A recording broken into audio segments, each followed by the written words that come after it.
할렐루야. 주님의 은혜가 오늘도 여러분 삶 가운데 가득하시기를 주의 이름으로 축원을 드립니다. 자, 사도행전 4장 오늘 본문 13절부터 22절까지는 아직도 공회라는 배경을 가지고 있습니다. 이제 공회에 불려온 베드로와 요한이 그 공회원들 앞에서 아주 당당하게 복음을 전하고 있는 내용입니다.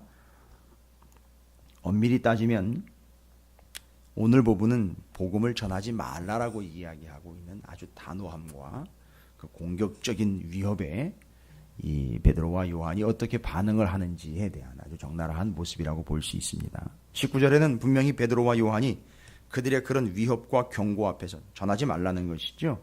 예수의 이름으로 말하지도 말고 가르치지도 말라는 겁니다. 말하지도 말고 가르치지도 말아라. 자, 이 사람들도 예수의 이름의 능력을 알았던 것 같습니다. 그 예수의 이름이 불려지기만 하면 이상한 일이 발생이 되는 것을 다 보고 들었던 것 같습니다. 맞습니다. 예수의 이름에 능력이 있습니다. 그리고 그 예수의 이름을 부를 수 있는 자는 곧 성령이 임재한, 성령이 역사한 존재이기 때문에 이걸 조절을 할 수가 없다는 거죠. 자기들이 컨트롤할 수가 없다는 겁니다. 그러니까 본인들이 할 수 있는 건 뭐냐면 위협과 경고밖에는 할 수가 없었습니다. 근데 이 위협과 경고를 성령의 역사와 비교했을 때 절대 이 위협과 경고가 성령의 역사를 컨트롤하거나 막을 수가 없다라는 겁니다. 이거는 오늘 본문이 분명하게 이야기하고 있는 성령의 역사는 어떤 위협과 어떤 경고도 막을 수가 없습니다.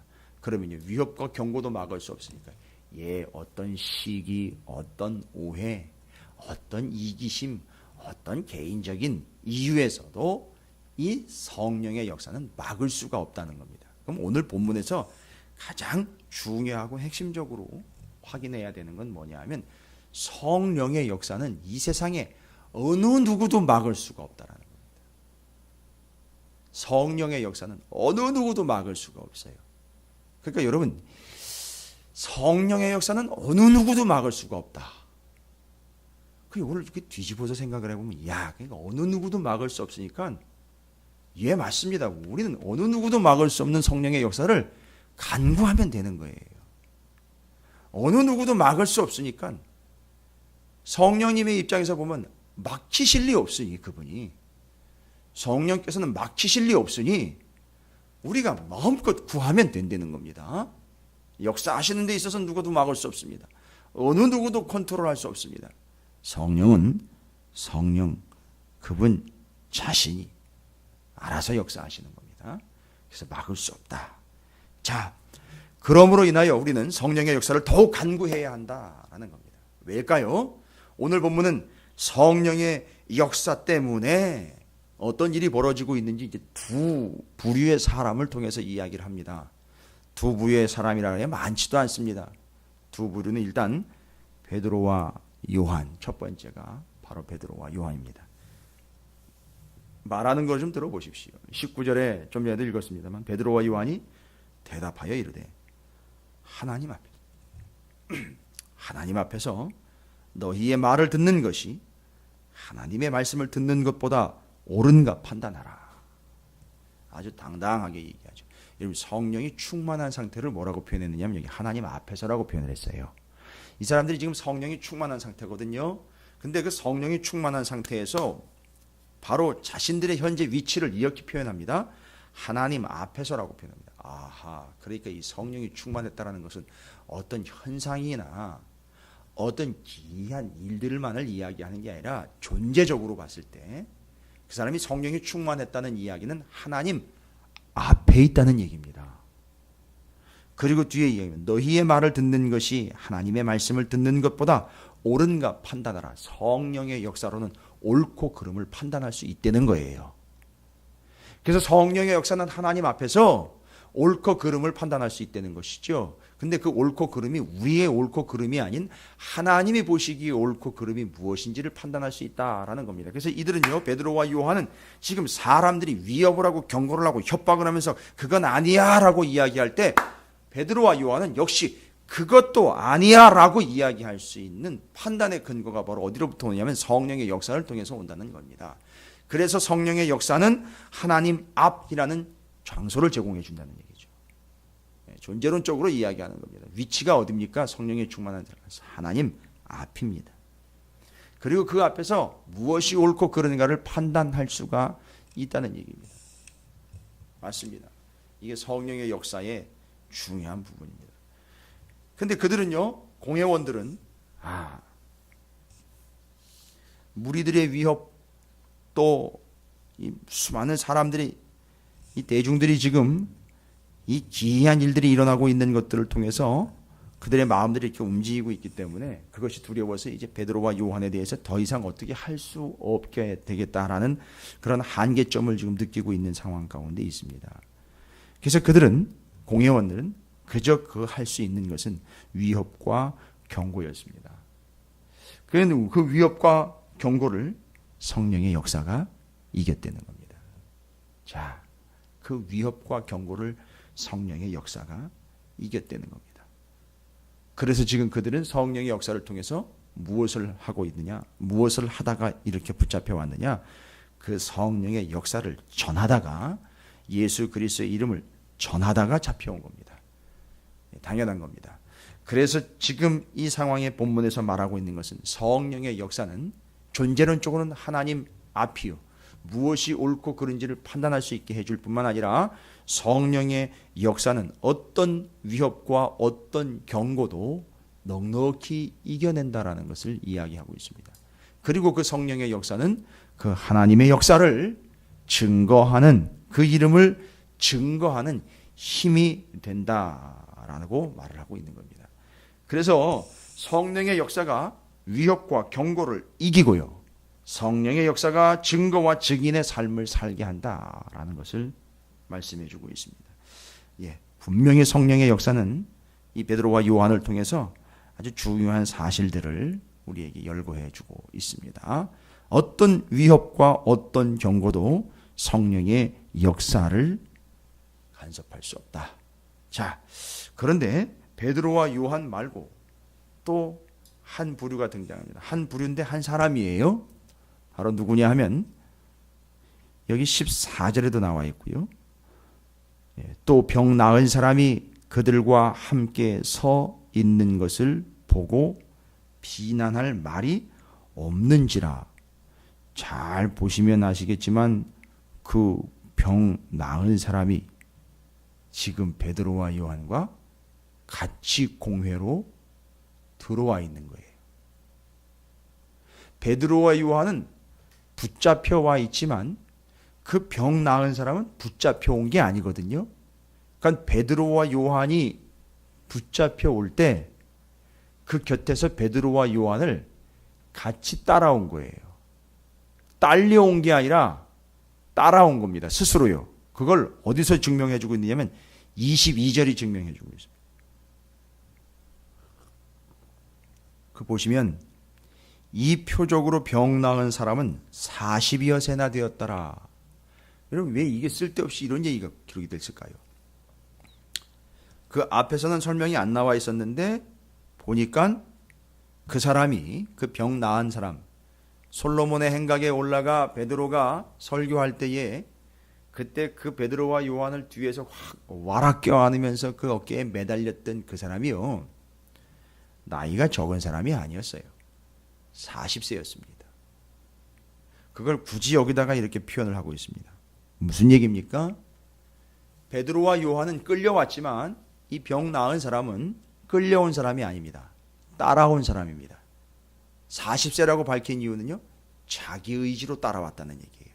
성인으로서 이미 판단력이 있고 판단의 근거가 있는 성인 남자로서 끌려온 것 아니고요, 누가 그에게 권면한 것도 아닙니다. 자기 스스로 결단을 내려서 베드로와 요한이 초청받아 가는 것도 아닙니다. 잡혀가는데 그 잡혀가는 뒤에서 같이 따라왔던 겁니다.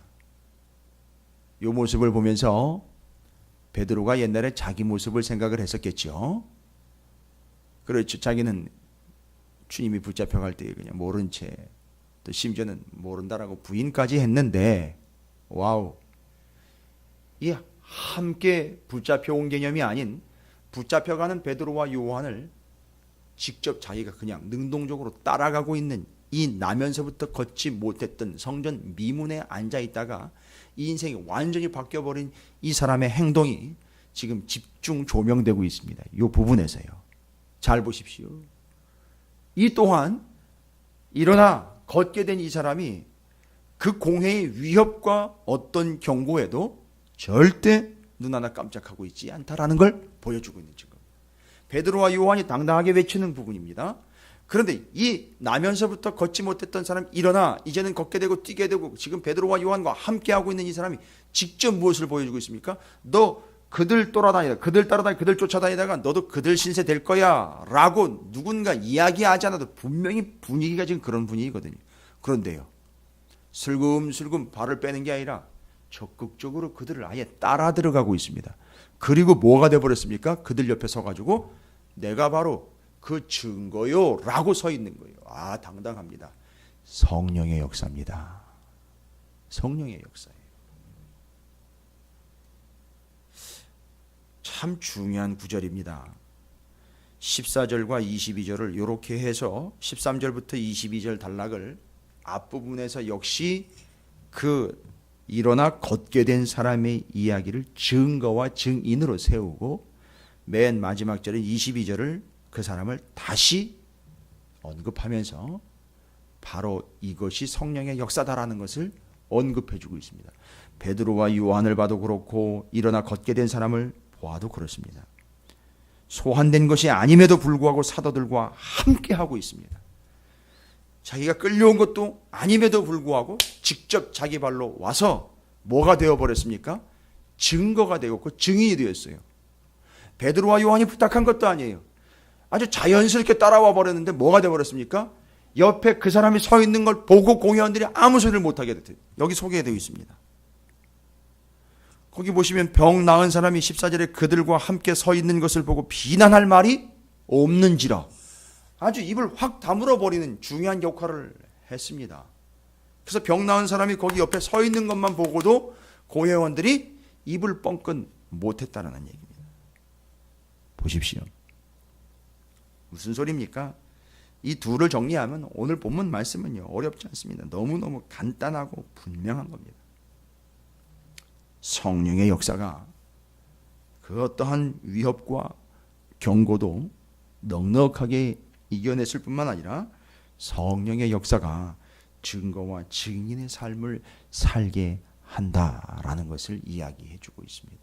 그래서 성령의 역사가 필요한 겁니다. 그래서 성령의 역사는 성령이 충만한 사람은 오늘 그 일어나 걷게 된 사람의 이야기로 좀 아름답게 표현한다면 그저 성령 하나님처럼 그 성령이 역사한 사람은 곁에 있기만 하여도 힘이 되는 사람, 곁에 있기만 하여도 위로가 되는 사람, 곁에 있기만 하여도 증거가 되는 사람, 곁에 있는 것만으로도 능력이 되는 사람. 우리나라의 그 가요에 뭐 그런 내용이 있던가요? 그저 바라볼 수만 있어도 좋은 사람? 좋아하는 사람이 아니고 성령 충만한 사람, 정말 그런 사람 아닐까 싶습니다. 그저 바라보고만 있어도, 그저 바라볼 수만 있어도 정말 좋은 사람, 그냥 곁에만 있어도 위로가 되고, 곁에만 있어도 증거가 되고, 곁에만 있어도 힘이 되고, 곁에만 있어도 정말 확실한 내 편이 되어주는 바로 그 사람이 누굴까요? 친한 척하는 사람 아니에요. 돈 많은 사람 아닙니다. 바로 성령 충만한 사람이에요. 그 성령의 충만함으로 그 성령의 역사를 경험하고 있는 바로 그 사람이 곁에만 있어도 능력이 되는 겁니다. 곁에만 있어도 증거가 되는 겁니다. 곁에만 있어도 위로가 되는 거예요. 참 곁에만 있어도 좋은 것입니다. 베드로와 요한이 너무너무 든든하게 여기고 있는 것 보이실지 모르겠습니다. 그리고 공회원들은 70명 이상이나 되는 그 사람들이요, 그 단 한 사람의 증인 때문에 꼼짝을 못하고 있습니다. 예, 맞습니다. 성령의 역사는 이렇게 힘과 실질적인 능력이 됩니다. 실제가 됩니다. 그래서 베드로와 요한 그리고 일어나 걷게 된 이 사람, 이들이 하나가 돼가지고 이 공회원들이 어찌할 바를 몰라 다시 또 위협하면서 내놓았으나 이들이 막을 수가 없었다라는 것을 그렇게 말하고 있습니다. 22절이 남겨놓는 여운이 상당히 많습니다. 이 표적으로 병 나은 사람은 40여세나 되었더라. 자기 스스로 결단해서 쫓아왔고 따라왔고 곁에만 있어도 그들에게 증거가 되었고 힘이 되었습니다. 그리고 위로가 됐겠지요. 그리고 증거가 됐습니다. 그리고 이 사람이 40여세라는 걸 이야기할 때 이 40세가 가지고 있는 의미 이해해야 되겠죠. 예, 성인으로서의 40세이기 때문에 자기가 결정했다라고 이야기할 수 있지만 40년 광야 인생을 마치고 드디어 약속의 땅으로 들어갔다라고 이야기할 수 있는 성령의 역사를 바로 그렇게 가나안 땅이 약속의 땅으로 들어갔던 이스라엘의 역사와 비교했을 때 40년 인생 이제 제대로 주의 약속 안에 들어와 성령 충만한 삶을 살게 되었다라는 것이죠. 그게 어떤 삶입니까? 편안한 삶이 아니라 증거하는 삶을 살게 되었다라는 것이죠. 대반대로 생각을 해보시면 이스라엘 백성들이 40년 광야 생활 끝나고 가나안 들어가가지고 이 생활 못했다는 거죠. 증거의 삶, 증인의 삶을 살지 못했다는 것이죠. 그러니까 사사시대가 온 것이죠. 그거와 비교했을 때 이 40년 인생에 예수 그리스도를 통해서 그 이름을 믿게 되고 성령 충만함으로 이제는 곁에만 있어도 증거가 되고 힘이 되고 확고부동한 능력이 되는 이 사람, 바로 이 사람이 그 가나안 땅 약속의 땅에 들어온 성령 충만한 사람이다 라고 이야기합니다. 가나안 땅 약속의 땅이라고 이야기하면 약속한 성령과 연결되겠지요. 예, 맞습니다. 마치 가나안 땅 약속의 땅에 들어가는 것처럼 성령 충만한 사람은 가나안 땅에 들어가는 것, 약속의 땅으로 약속한 바인 성령 충만한 삶을 살아가는 것은 가나안 땅에 들어가는 삶과 맞먹는 삶이다라는 겁니다. 그러나 저는 오늘 베드로와 요한과 이제 일어나 걷게 된 이 사람, 어떤 위협과 경고도 성령의 역사는 털끝 하나 건드리지 못한다라는 사실, 성령 충만한 사람은 그저 곁에만 있어도 힘과 증거와 위로와 능력이 된다라는 사실 잊지 마시기 바라겠습니다. 요즘에는 왕따 당하는 것, 혼자 남는 것, 외톨이가 되는 것에 대한 상당한 부담감과 함께 걱정을 하고 있는 현대인들이 많이 늘어나고 있습니다. 그래서 자기 주변에 자기가 혼자 남는 것을 못 견뎌하는 그런 사람들이 있습니다.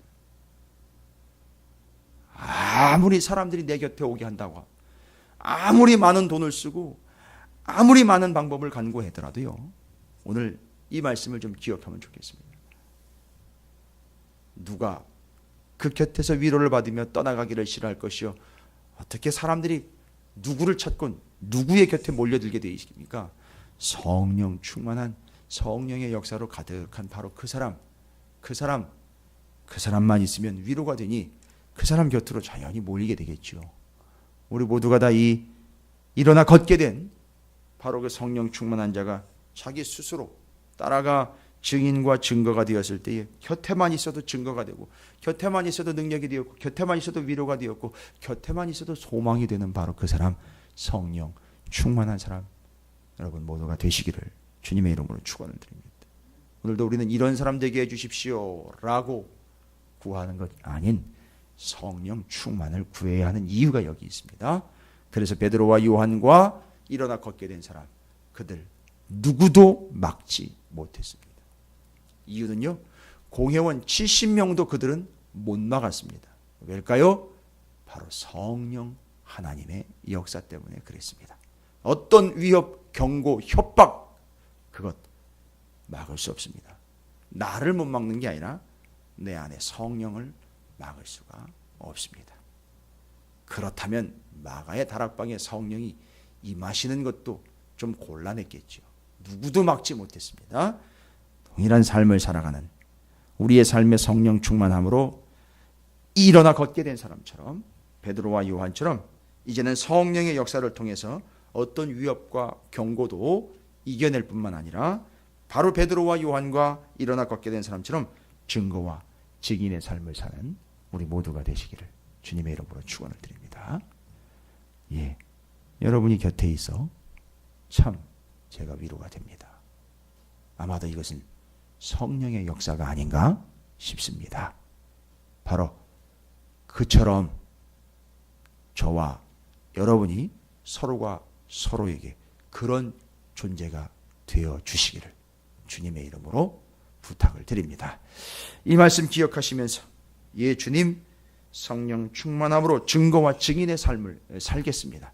성령 충만함으로 어떤 경고와 위협과 협박도 능히 우리를 어찌할 수 없는 능력의 삶을 살기를 소망합니다. 성령 충만을 부어 주십시오. 간절히 구하며 한날을 시작하도록 하겠습니다.